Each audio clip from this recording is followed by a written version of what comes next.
Allié de la RDC avec laquelle il avait signé un accord de coopération militaire, est de plus en plus présent. Quelques 10 000 hommes de la force de défense nationale du Burundi sont en territoire congolais. Mais s'ils étaient initialement dans les hauts plateaux du Grand Sud Kivu, ils sont maintenant en nombre face au M23 et l'armée rwandaise dans le territoire de Calais. Et des renforts, Esdras Dikoumana, sont en cours d'acheminement. Oui, Nicolas, et c'est une information de dernière minute. Un nouveau bataillon, le 22e TAFOC pour Task Force dans le jargon militaire, qui était en train d'être rassemblé à Gatumba, ville frontière avec la RDC, est en route maintenant vers la région de Bukavu, la capitale de la province du Sud Kivu, et elle va être déployée. Ce qui va porter à 16 le nombre de bataillons burundais déployés aujourd'hui dans l'est de la RDC. C'est de 8 à 12 000 soldats.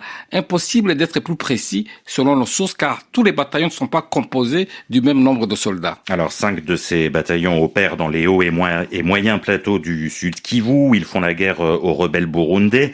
Mais le gros du contingent est désormais déployé plus au nord. Oui, 5 à 6 000 soldats sont aujourd'hui intégrés dans le dispositif de défense de Bukavu pour tenter de barrer la route au M23 soutenu par le Rwanda. Il s'agit d'un régiment placé sous les ordres du général Poncien Hakizimana alias Mingi. Un régiment, c'est 4 brigades constituées chacune de 3 bataillons. Ils sont aux avant-postes, notamment Kalehe, Kamanyola et surtout autour de l'aéroport de Kavumu.